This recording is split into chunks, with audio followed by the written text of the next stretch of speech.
السلام علیکم ورحمۃ اللہ وبرکاتہ۔ الحمد للہ رب العالمین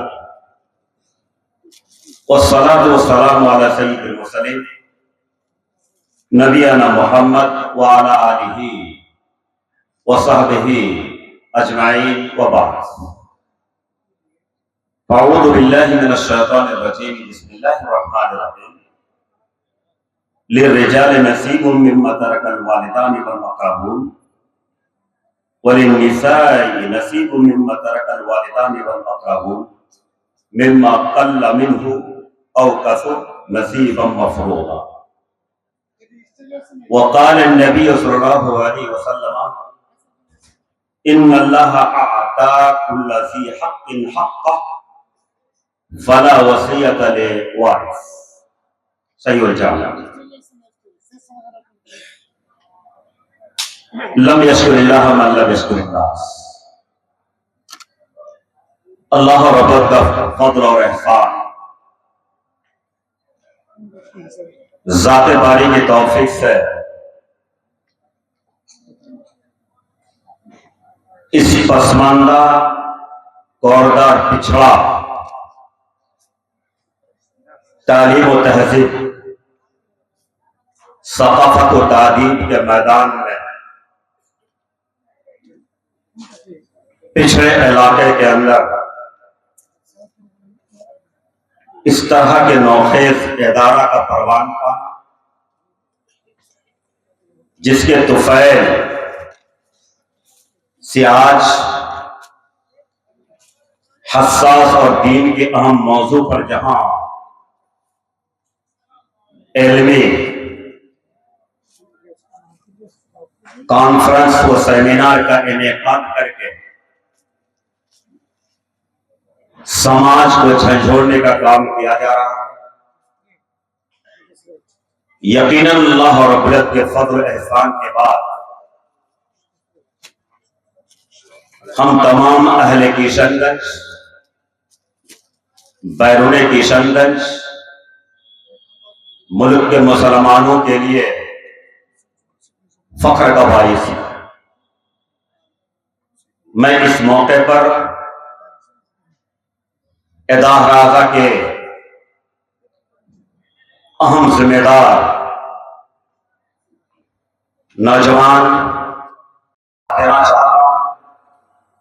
ادارہ کے حق میں، ان ذمہ داروں کے حق میں دلی دعا دینا چاہتا ہوں کہ اللہ رب العزت ادارہ حاضہ کو آخرت کی نجات کا ذریعہ، قوم کی سربلندی اور آنے والی نسل کی آبیاری کے باعث بنائے۔ ادارہ حاضہ کی خیر و برکت سے ان کے اقربا، بالخصوص وہ رشتہ دار، دادا و دادی، نانا نانی کی حیثیت سے جو دنیا سے گزر گئے ہیں، اللہ رب ان کے مغفرت کا باعث بنائے۔ میں ذمہ داری کے ساتھ شکر صفاز ادا کرنا چاہوں گا ان علماء کرام کا بھی جو دور دراز سے تشریف فرما کر یہاں کے لوگوں کو علم کی روشنی بانٹ رہے تھے، میراث جیسے اہم موضوع پر گفتگو کر کے یہاں کے لوگوں کے اندر ایک نئی روح پھونکنے کا کام کیا ہے۔ میں آبھاری ہوں، ان کے شکر گزار ہوں۔ کہاں ہیں ہم، کہاں یہ دکھاتے گل، نسیم سحر تیری مہربانی۔ حضرت گرامی، بڑے لمبے مدت سے ہم وراثت کے موضوع پر، جسے میراث کہتے ہیں، ترکہ کہتے ہیں، یا والدین یا رشتہ داروں کے چھوڑے ہوئے مال کے متعلق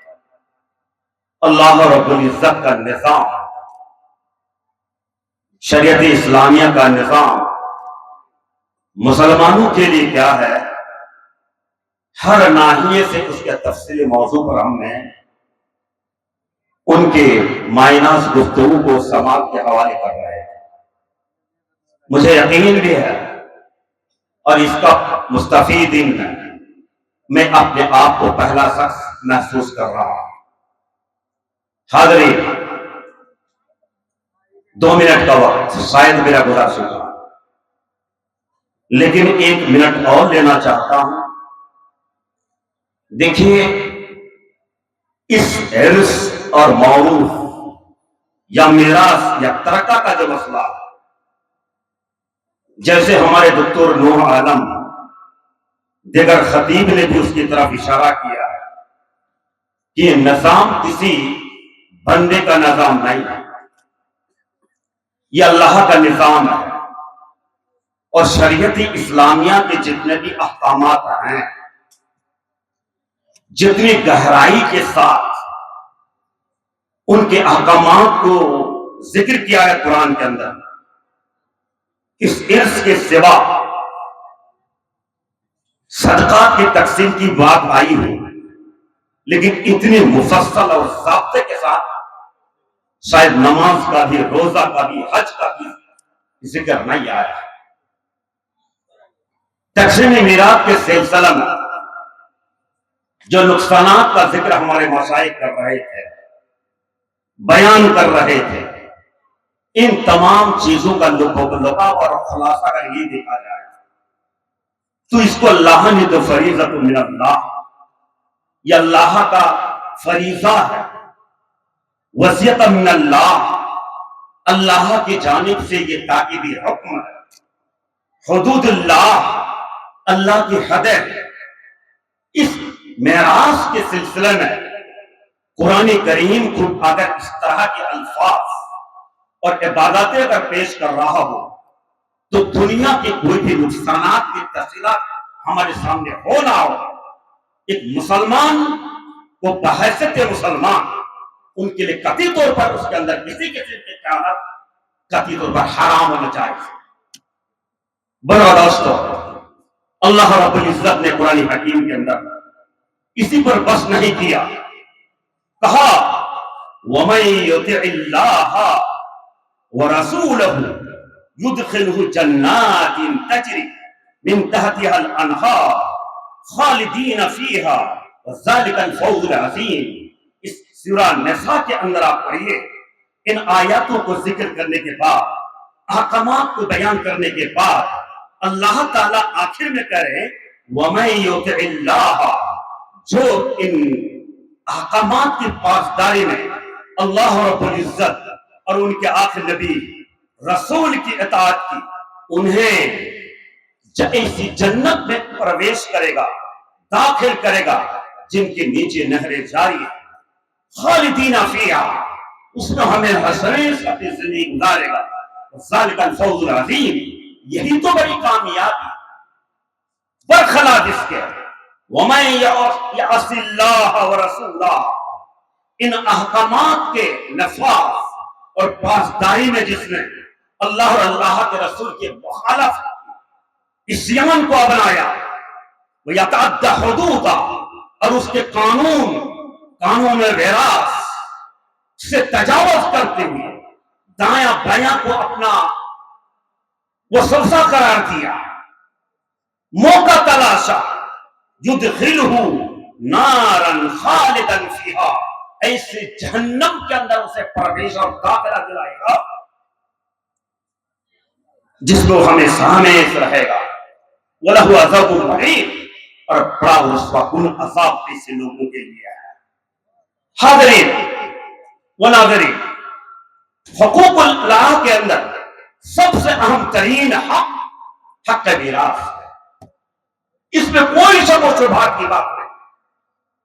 زمانہ جاہلیت کا مسئلہ جو ہمارے علماء پیش کر رہے تھے،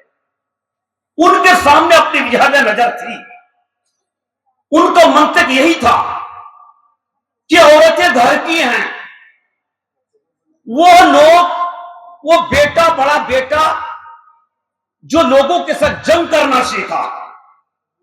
وہ اپنے مال اور عزت و آبی کی حفاظت کرنے کی ذمہ داری لیتا ہے، لہذا ارث یا میراث یہ ترکے کا مالک وہی ہوگا۔ اور موجودہ دور عصر حاضر کے جہالت کے منطق یہ ہے کہ ہم اپنی بہن اور بیٹیوں کی شادی میں لاکھوں کا جہیز دیتے ہیں، غریب ہو ہمیں بخشا نہیں جاتا، 1.5 لاکھ 2 لاکھ 3 لاکھ کا انتظام اگر نہیں ہوتا تو ہم انہیں شادی نہیں کر سکتے، تو ہم میراث کہاں سے دیں گے؟ دو دوستو ذرا ایک غور کیجیے، کپڑے اگر آپ کا ناپاک ہے نا، پیشاب سے کبھی پاک کرنا ہی ہوتا، دنیا تمہیں جہیز دو، یہ جہیز بھی لانا، اور جہیز کے واسطے سے جو تم نے دلوں کے اندر اس اللہ رب العزت کے احکامات کو ٹھکرانے کا جو وسوسہ ڈالا ہے، یہ اس سے بڑی لعنت۔ ان جذبات اور دو کلمے کے بعد میں اپنے باتوں کو بیران دیتا ہوں اور شکر ادا کرتا ہوں جس سے ان علماء اور فضلاء کا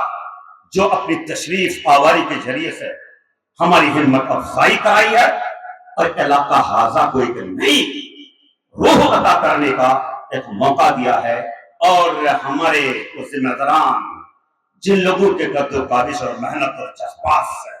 آج اس طرح کے مواقع ہمیں مل رہے ہیں، میں ان کے لیے بہت بہت آبھاری اور شکر گزار ہوں۔ اقول قولی ھذا واستغفر لي ولكم سائر المسلمين وصلى الله تعالى على نبينا محمد وسلم۔ والسلام علیکم ورحمۃ اللہ۔